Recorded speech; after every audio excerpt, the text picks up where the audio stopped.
I am a wayfarer on the waking way, just like you. Years ago, in a time of despair, I was given cause to consider my small place in the whole of creation.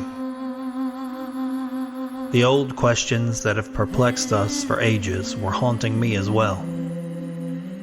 Why are we here? Must there be a reason for our existence? How do we balm our sufferings, enlighten our minds, and awaken our hearts?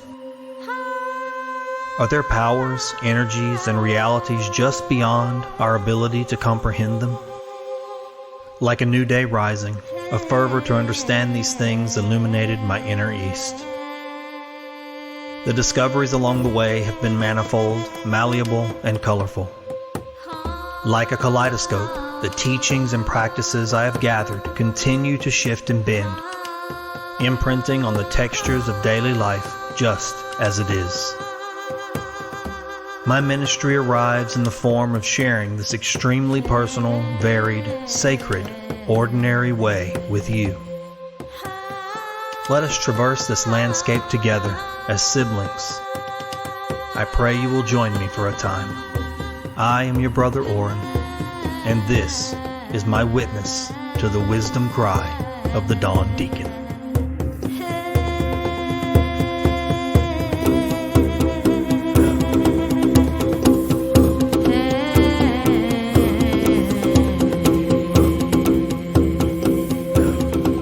Good morning, my friends.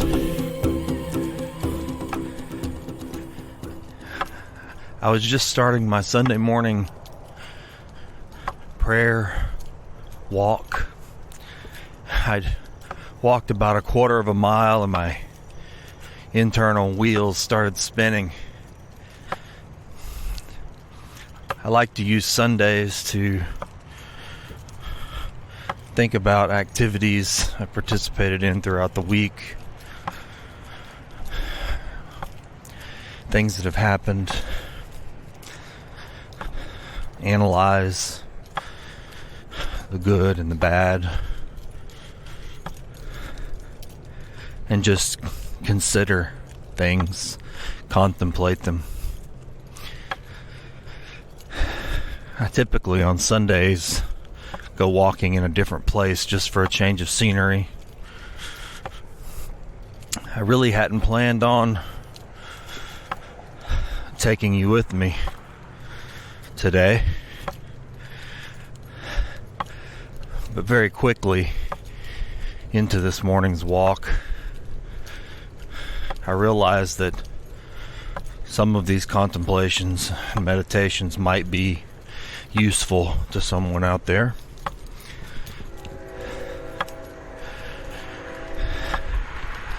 So often when we're talking,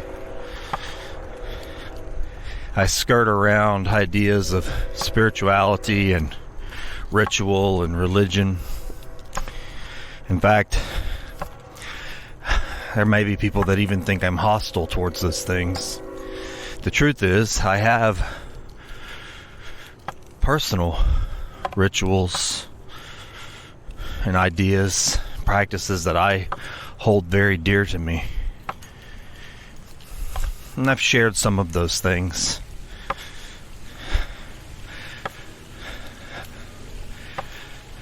But the truth is, when I really analyze myself,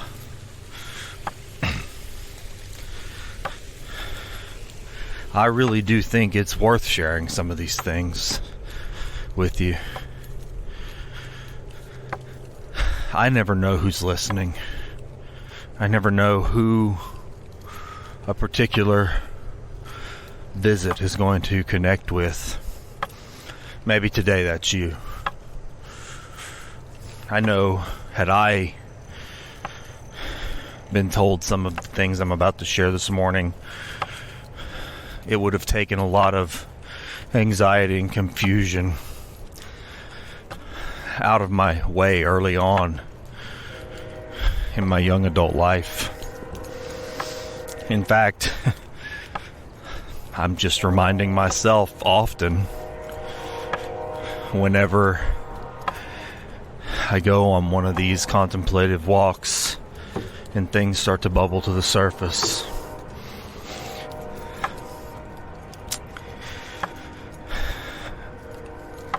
Today I want to talk about using what you have right in front of you.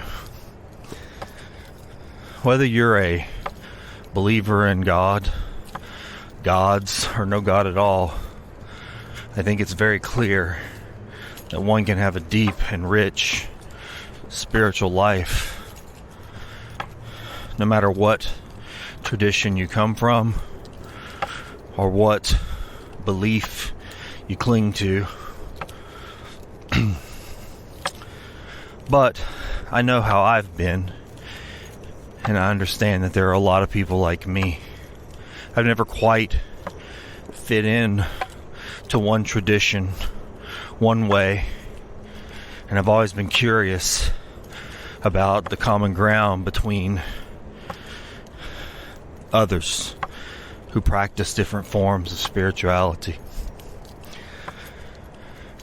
But the reality is, it's difficult, or often can be difficult, when you don't have a community to practice with. So on one hand, a community can be a very good thing, as it gives you camaraderie, support, and a framework of believers to operate in. On the other hand, believers and support can toe the line with cult-like behavior, especially if the morality of a group does not align with your own personal morality that you've chosen to live by.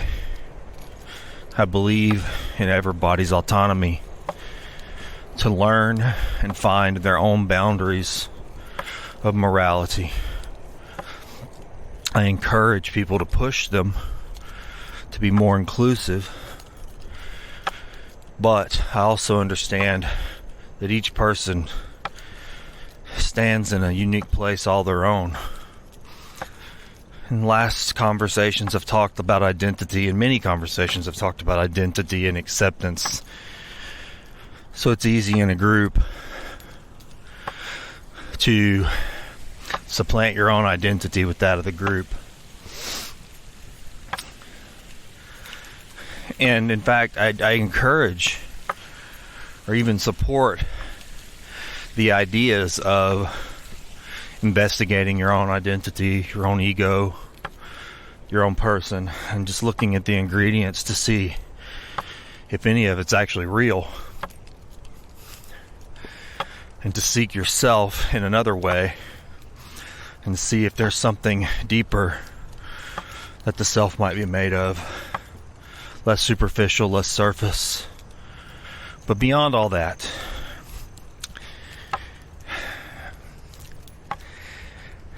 I really want to talk about using what you have in your life right now.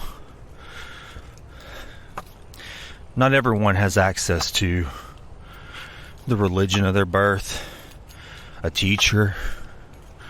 Some people don't even have access to friends or family. Some people are displaced and wayward and wayfaring, windblown, landing somewhere far, far from the comforts that they may or may not have known as a child. If you're like me and you're closer to 50 than 40, and you're still wrestling with some of these issues, these questions, this spiritual homelessness, then maybe what I'm going to talk about will help you today. I've always had an affinity for lost things, broken things, secondhand things, given things, found things. And when I say that, I don't just mean objects. I also mean people. My heart on each of these walks cracks in some way. My spiritual tears often turn into real salty tears on my face, especially in the silence of the morning before the activities of the day fill my mind and pull me away from my tender spots.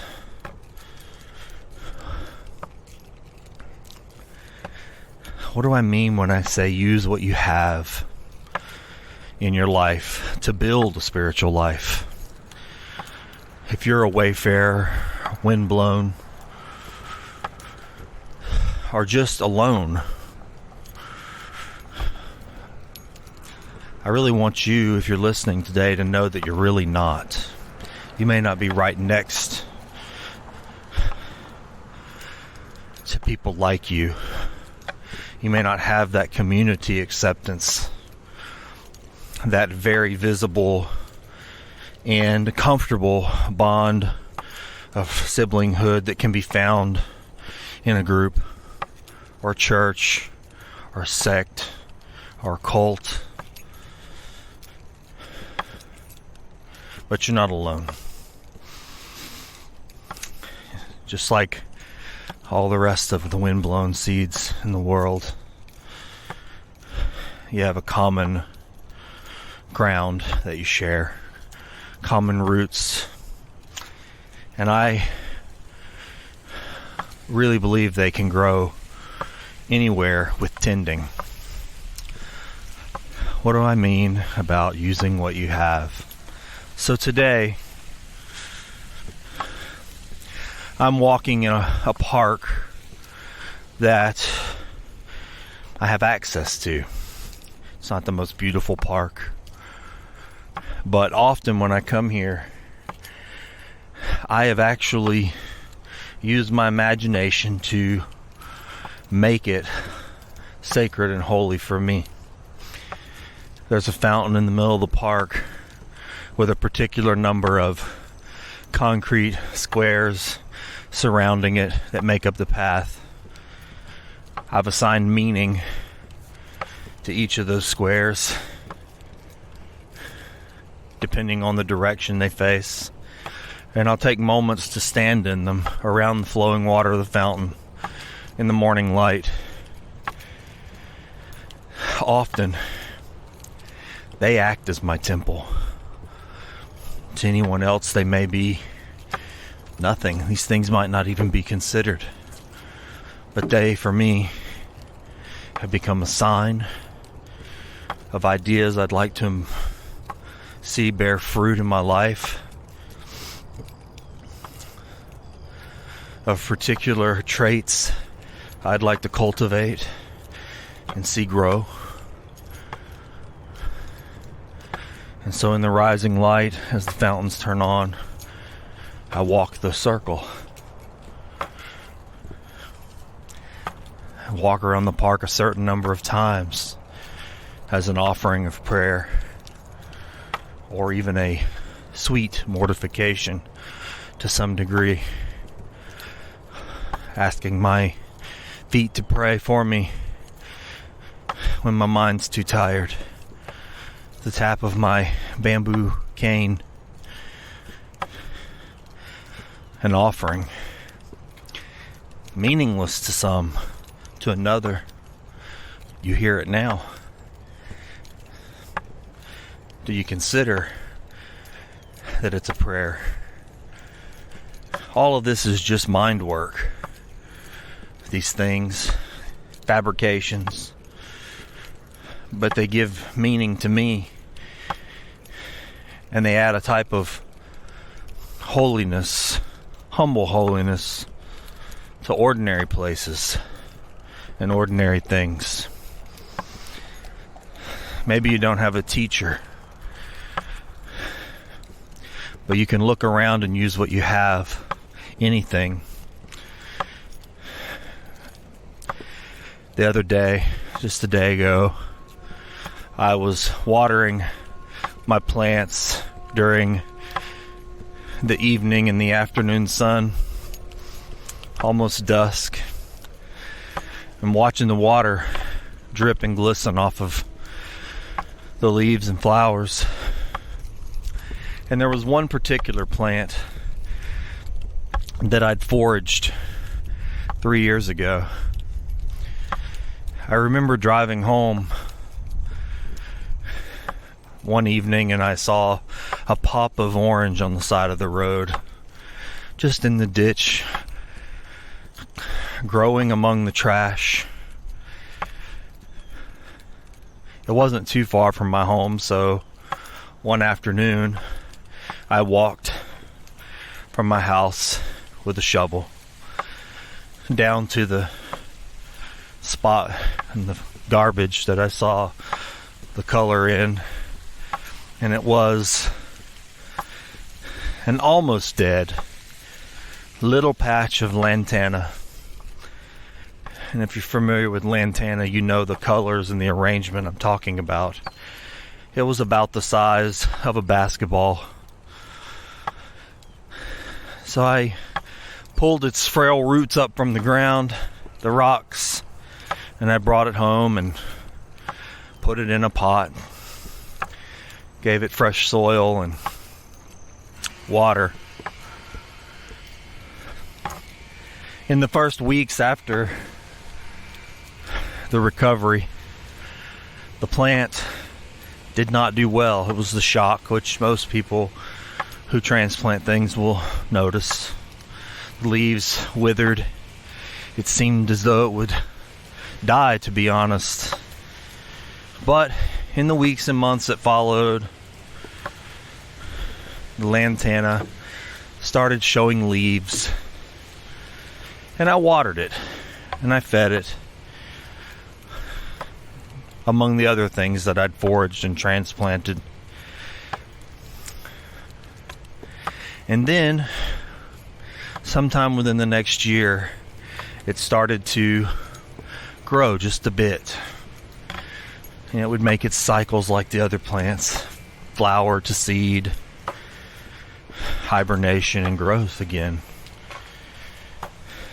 Yesterday, I was talking to my mother and I showed it to her. And the lantana is over 4 feet wide now, and it is not struggling. Blooming in every direction, healthy, multicolored. In fact, I thought, or I know, I will need to make some clippings and transplant the clippings to various places around our home, and watch those clippings with love and care go through the same cycles. There have been times over the past 3 years where I've somewhat forgot about that plant. I've almost let it, well, at least seemingly die a few times for my lack of care or concern, being busied with other things. Hurricanes, mental health, the loss of loved ones, severe winter storms and floods, economics, pandemic. But the lantana was there, growing, roots getting deeper.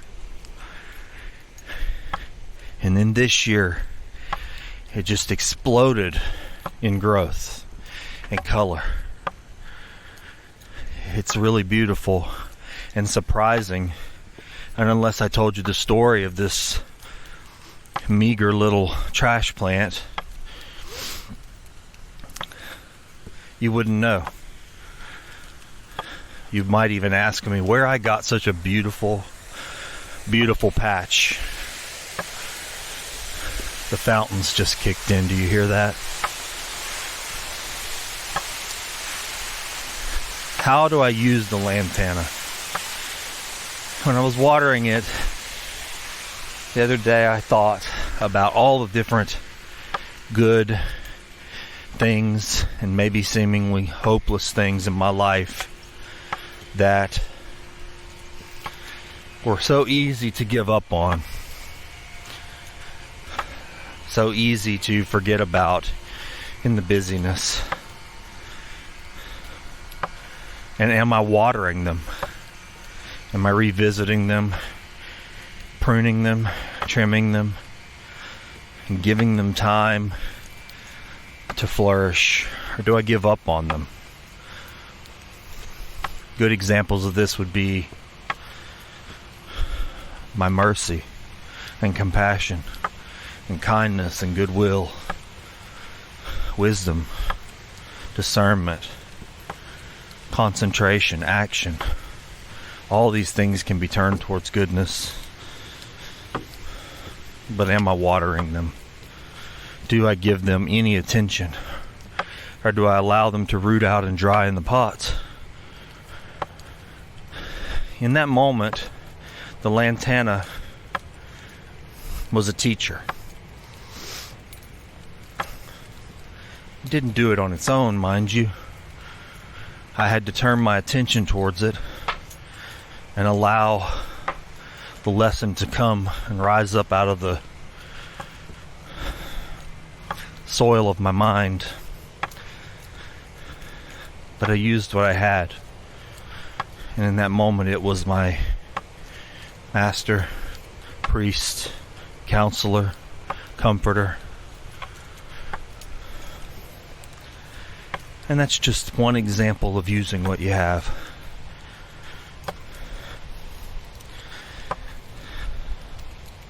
This week I had 2 very lucid and detailed dreams.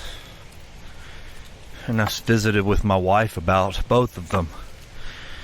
The textures of the worlds, the specific people in them. She had shared a dream with me related to her father who passed away last year of a heart attack. It's her dream, and I'll leave it private.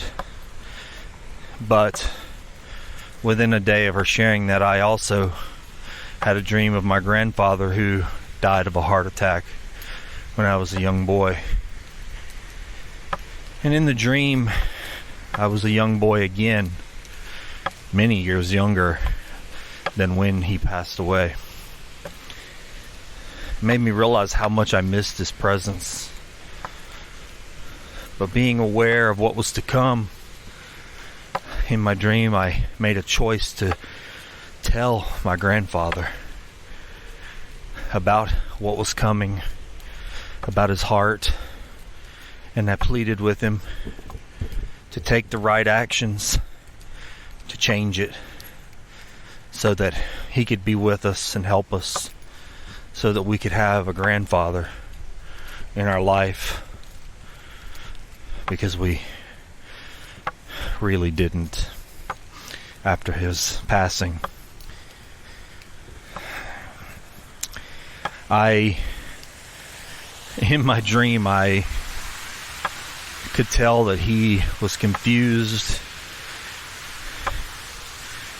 by his young grandson speaking to him in such an adult way about something so odd.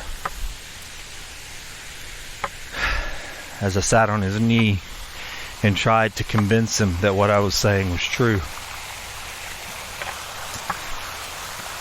he eventually warmed up to the idea, and I had this great hope in my dream that when I would wake up, it would be different, and that he would take the actions. Obviously, that is not the case. And I did wake up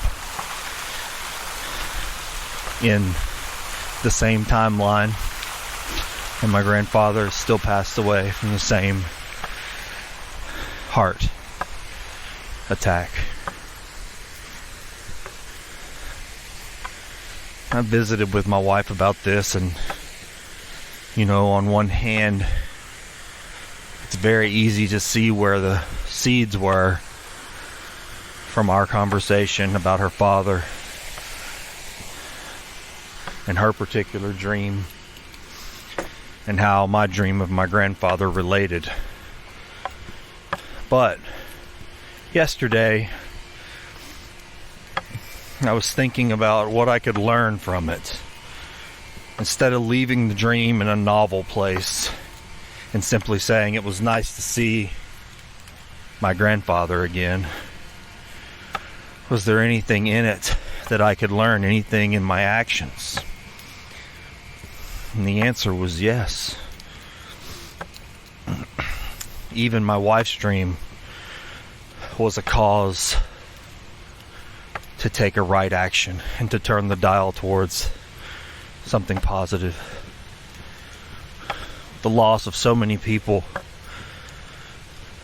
in my life to heart problems, and I see the pain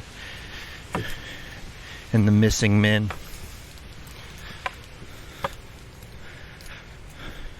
I don't want to be a missing man in the lives of these children, in the life of my wife. Granted, I can't control chaos.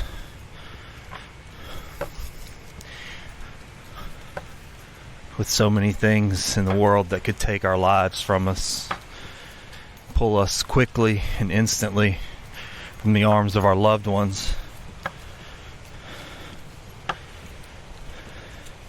I believe it's good to have a healthy respect and acceptance of death.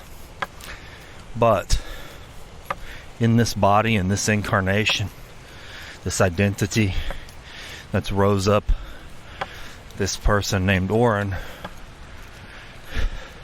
with the cumulative DNA of all its ancestors, I have to be aware that if I want to be with those I love, I can take actions today to ensure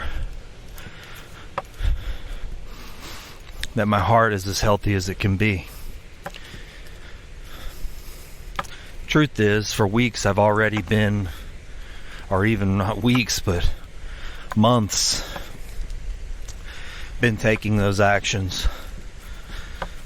But the dream of me pleading with my grandfather to begin to take the actions that could change his future, I realize that it's me pleading with myself to really make this a priority. In truth, reflecting on how old I assumed I was in that dream, my grandfather was likely close to my age now, which is closer to 50 than 40. I was talking to myself, and even my wife's dream was a message for me, if I want it to be. Dreams can be just dreams.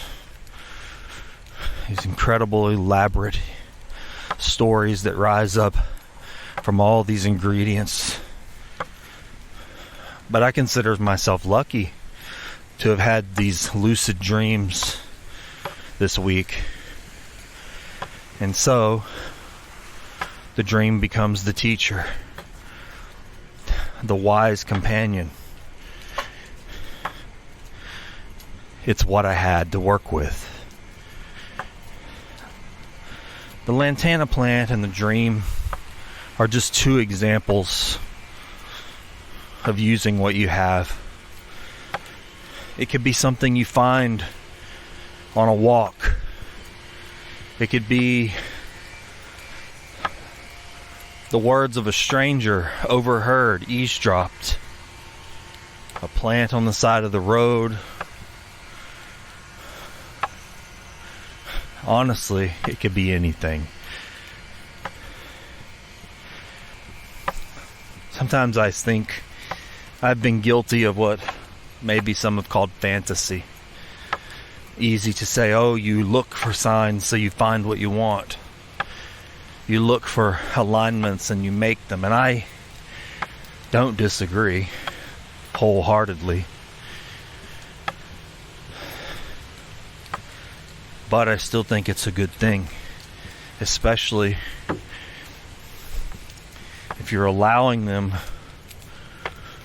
to guide you toward a good, healthy action that's helpful in general. It makes this ordinary world full of so much despair and rubble and trash living and bright in spite of those things.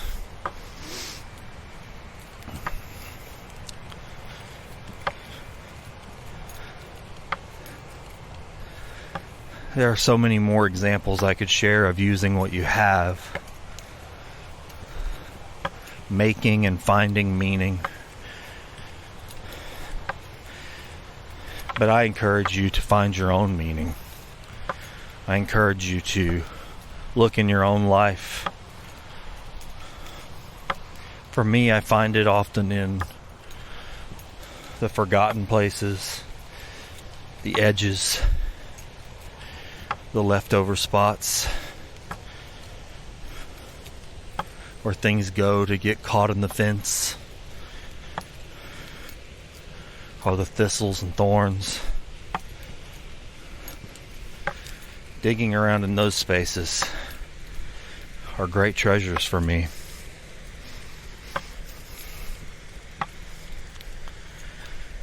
Most of the items that I hold sacred or dear or have elevated to sacrament in my life come from found things, shared things. They're not made of gold or silver. They're not covered in precious jewels. They're objects disregarded, easily forgotten. In fact, walking right now, this piece of bamboo,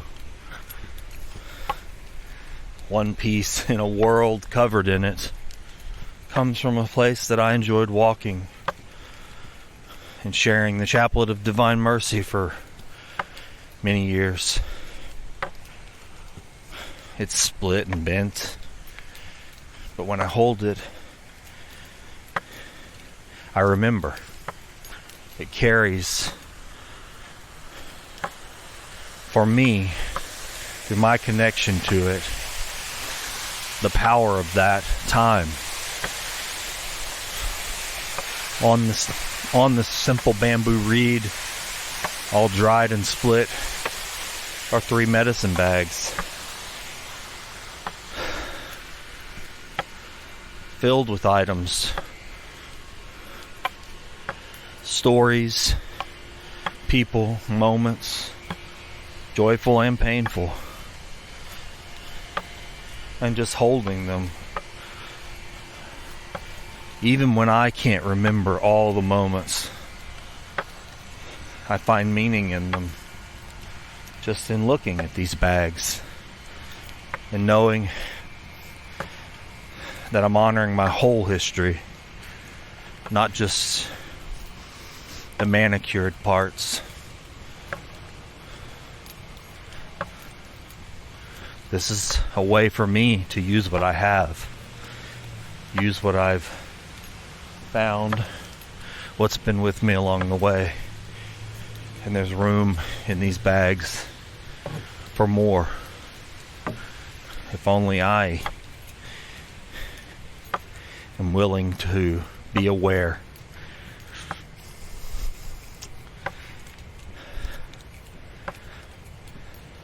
I want to water all of those things and these simple items, more precious to me than gold chalices, satin cloth, these little items, bones, stones, threads, seeds.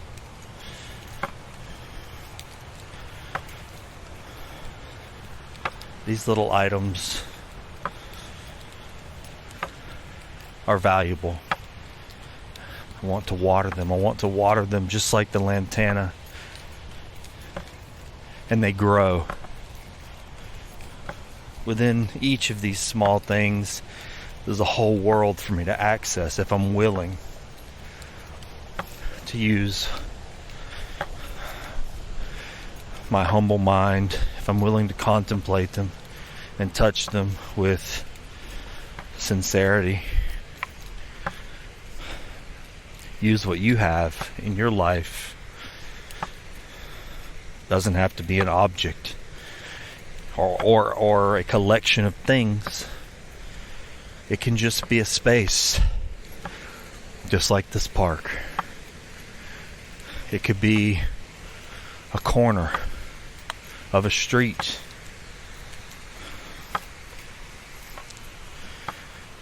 It can be a city. There's a city that's like that for me. And when my feet walk it, with the alignment of my thoughts and my heart, it becomes a holy place for me. I know when I go there, for the most part, the citizens and the travelers are going about their normal, everyday lives with little to no regard of what's going on in me. But the whole city truly is a cathedral. Even now this morning in the park, morning walkers and bikers are starting to show up now that the sun has risen.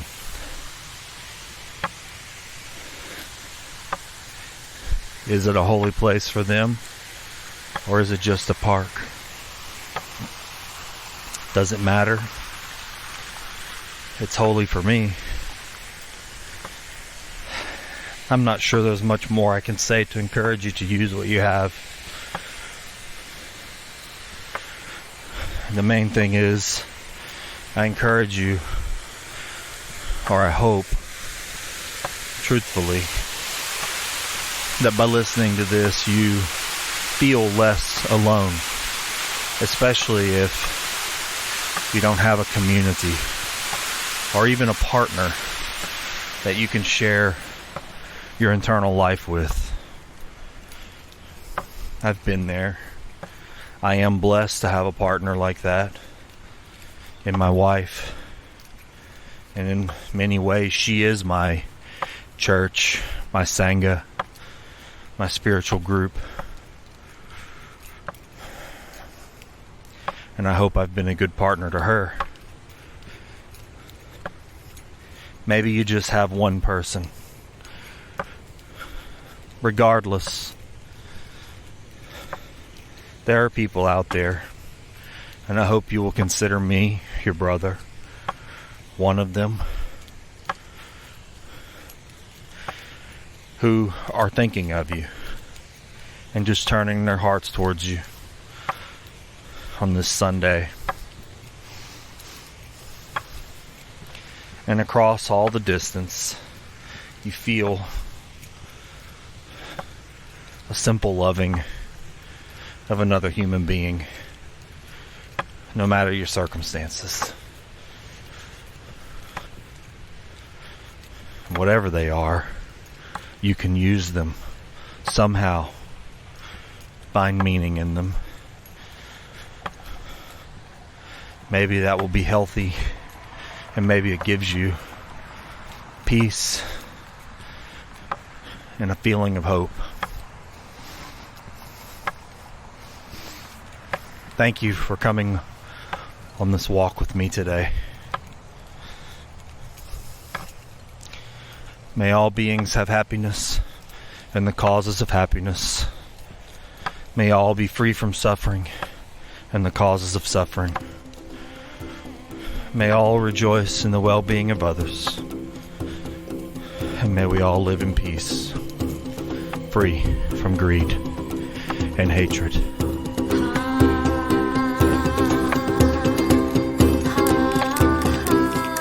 Brother Oran Parker is the producer and host of the Dawn Deacon and the Find the Good News podcast. As a licensed ecumenical minister, he practices universal spiritual accompaniment, offering a brother's ear to fellow seekers. Oran provides baptism, blessing, and union ceremonies, as well as tailored rituals to memorialize special occasions or blessings to sanctify personal spaces. Brother Oran also officiates weddings and funerals. For information or to contact Oran, visit findthegood.news or email oran@oranparker.com.